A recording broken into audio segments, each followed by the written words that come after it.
dahil natutulog din ang tagapagbalita. 4 oras, perwisyong totoo. At ngayon, narito ang walang kinikilingan, walang pinoprotektahan.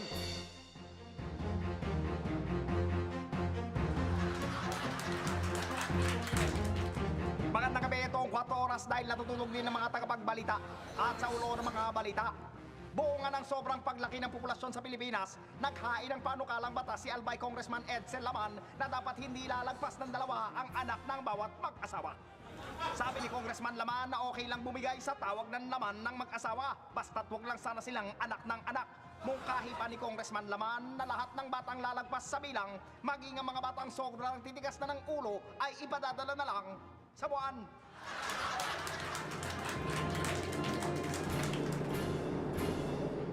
At ngayon, dumako tayo kay Bel Chongko para sa karagdagang balita. Bel, pasok! Magandang gabi. Ito po ang inyong kauso, si Bel Chongko.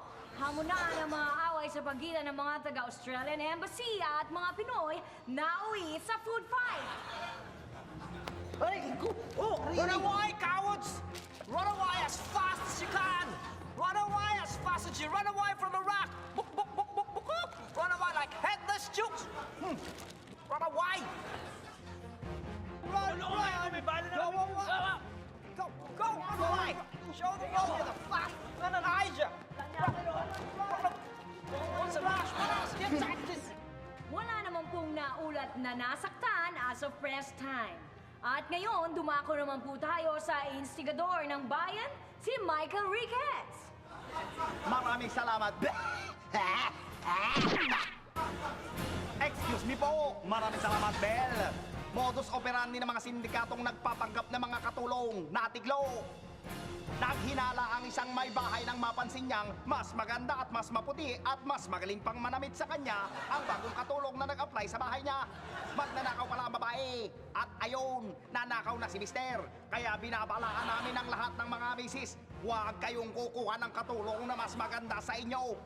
At ngayon, dumako naman tayo kay Papaya Guano para sa ating showbiz tsaka minute. Papaya! Ato!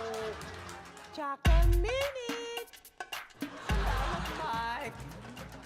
Sa Showbiz Tsaka, imbena ang model turn beauty queen turn actress turn avenging mother na si Kulani Marquez sa pakikialam ng TV show host na si Kiss Aquino sa usapang pampamilya nila ni Lito Lipat.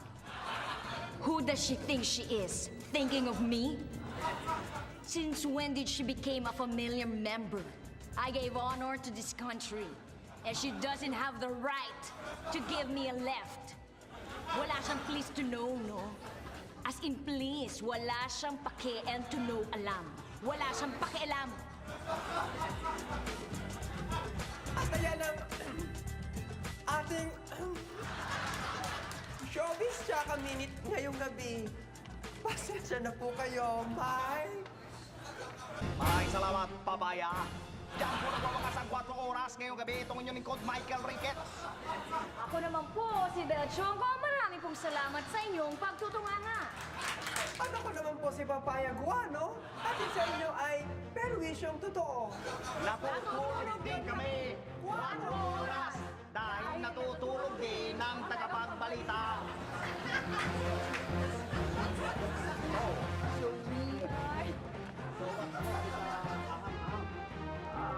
It is coming, my friend. I see the hormones.